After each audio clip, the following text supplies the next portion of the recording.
और एजेंसीज में कहीं कमियां हैं तो बिल्कुल हम उनके खिलाफ एक्शन लेंगे। लाया है ताकि अभी कैंडिडेट जो है मल्टीपल रोल नहीं प्ले करेगा, एक ही बार लिखेगा। तो एग्ज़ाम के बीच में किसी का इंटरनेट चलेगा, एग्ज़ाम के बीच में कोई आके मदद कर सकता है, वो सब अवॉइड करने के लिए हमने सिस्टम बदल के एग्ज़ाम सोल्यूशन के ऊपर हमने एक और सीडैक सोल्यूशन लगाया है। अबाउट एसएससी एग्ज़ाम्स में ये कहना चाहूँगा कि जुलाई 2025 से इस साल के एग्ज़ाम शुरू हुए हैं और इस साल में हमने सिग्निफिकेंट चेंजेस लाए हैं। चेंजेस क्यों लाए हैं? चेंजेस इसलिए लाए हैं कि एग्ज़ाम्स में हमारा हमेशा एक पॉइंट ऑफ कंसर्न था कि माल प्रैक्टिसेस, कुछ माल प्रैक्टिसेस हो रहे थे, जैसे कि एक ही एंटिटी जो है क्वेश्चन भी बनाता है और एग्ज़ाम भी कंडक्ट करता था। तो माननीय कोर्ट ने भी आदेश दिया है कि आपको ऐसा नहीं करना चाहिए, क्वेश्चन कोई और देगा, एग्ज़ाम कोई और करेगा।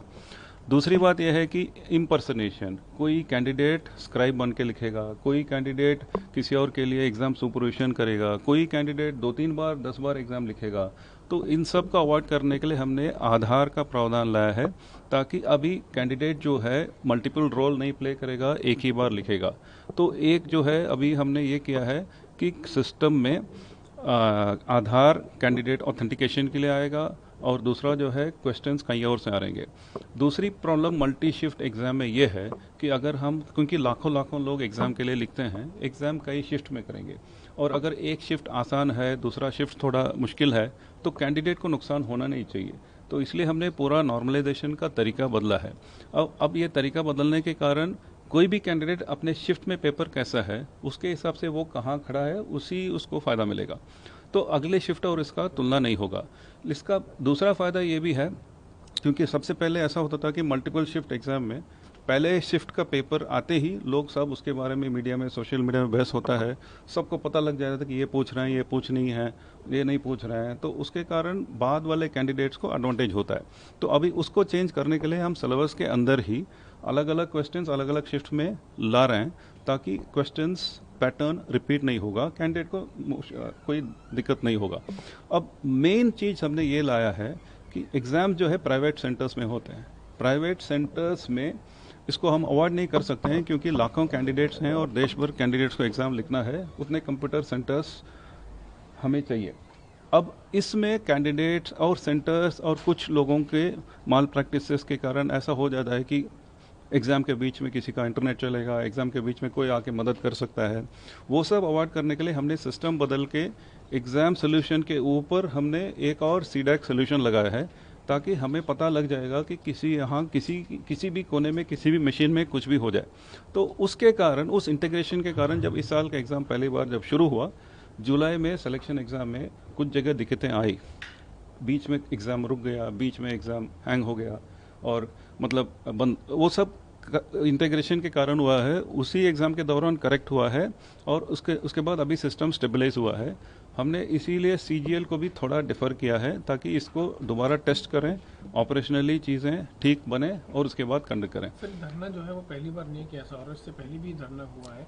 आप क्या कहेंगे उन बच्चों को, स्टूडेंट्स क्या को जो मैसेज लगातार? नहीं, मेरा स्टूडेंट्स को यही मतलब कहना है कि एग्ज़ाम फेयर होना है, एग्ज़ाम ट्रांसपेरेंट होना है, लेकिन एग्ज़ाम मतलब जो भी हम टेक्निकल चैलेंजेस के कारण हम टेक्निकल सोल्यूशन से माल प्रैक्टिस अवॉइड करने के लिए ऐसे चेंजेस ले आ रहे हैं। ये सब करने का एक ही ऑब्जेक्टिव है कि ठीक कैंडिडेट को बिना किसी नुकसान से एग्ज़ाम लिख पाएँ और कोई माल प्रैक्टिस न हो।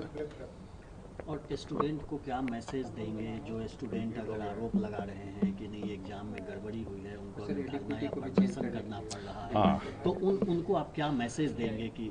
तो मेरा यही कहना है कि जो भी है एग्ज़ाम कौन करवाता है वो दूसरी बात है, क्योंकि मेनली एसएससी का एग्ज़ाम है, एसएससी की जिम्मेदारी है एग्ज़ाम करना और एजेंसी जो है सरकारी नियमों के अनुसार हम एजेंसी सेलेक्ट करते हैं और एक एजेंसी नहीं, लगभग 4 अलग अलग एजेंसी हैं जिसमें जुड़े हुए हैं, सबका अपना अपना रोल है और एजेंसी इसमें कहीं कमियां हैं तो बिल्कुल हम उनके खिलाफ एक्शन लेंगे।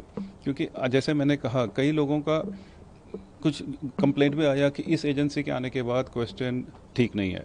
मतलब ये बिल्कुल ठीक नहीं है, क्योंकि कोई भी एजेंसी आएगा क्वेश्चन अब वो नहीं देगा, क्वेश्चन दूसरे सोर्सेज से आ रहे हैं। तो क्वेश्चंस में अगर गलतियां हैं तो वो किसी और की गलतियां हैं। मैं तो कोई गलती को ठीक नहीं कह रहा हूँ, लेकिन ये 4 अलग अलग एजेंसी के साथ जब पैटर्न चेंज हो रहा है, उसका इनिशियल डेज में कुछ इश्यूज थे जो अभी ज़्यादातर एड्रेस हुए हैं, और मुझे कॉन्फिडेंस है कि फ्यूचर में बिना इश्यूज सारे एग्जाम्स करवा सकते हैं। एक सबसे बड़ा कंसर्न रहता है बच्चों का कि बहुत दूर दूर सेंटर्स पड़ जाते हैं, उसको लेकर क्या किस तरह के स्टेप्स जो हैं? पहले एग्जाम में कुछ सेंटर्स की कमियों के कारण कुछ कैंडिडेट्स को दूर सेंटर्स दिए गए हैं। उसके बाद दूसरे एग्जाम जो स्टेनो एग्जाम हुआ, लगभग 80% कैंडिडेट्स को उनके चुने हुए सेंटर्स दिए गए हैं, और हमने वेबसाइट में भी डाल दिया कि किसको कितने लोगों को क्या सेंटर मिला है। फ्यूचर में भी यही फॉलो करेंगे। लोग देख सकते हैं, कैंडिडेट्स देख सकते हैं कि कितने लोगों को कहाँ सेंटर मिला।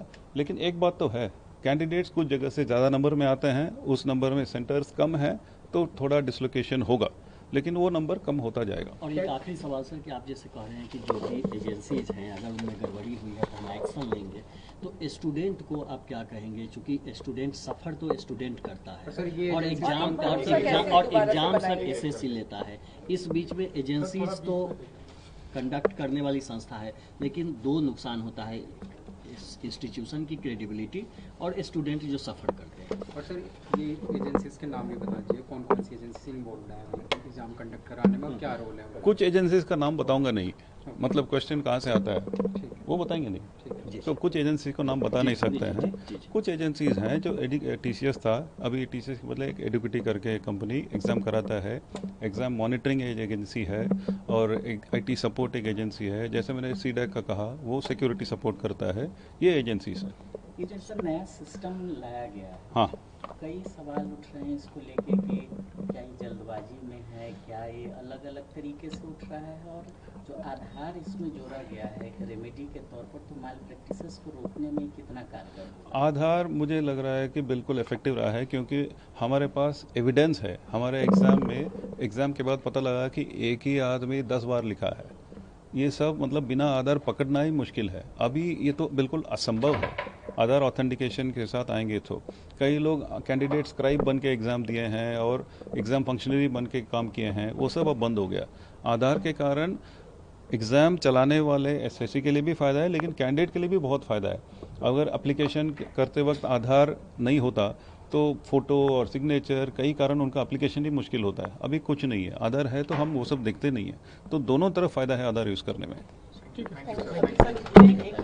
एक आखिरी सवाल, कितने स्टूडेंट्स हैं जो री एग्जाम दे रहे हैं? नहीं, जैसे अपने वेबसाइट में भी डाला है, एक सिलेक्शन एग्ज़ाम जो लगभग 10 दिन तक हुआ, 30 शिफ्ट तक हुआ, उसमें पहले दिन कुछ इश्यूज थे और जहाँ भी हैंग हुआ था उसमें लगभग 59,000 कैंडिडेट्स को 29 अगस्त को रीशेड्यूल एग्ज़ाम के लिए, उनके लिए एडमिट कार्ड भी सिटी लाइव भी हो गया है। एडमिट कार्ड कल दिया जाएगा।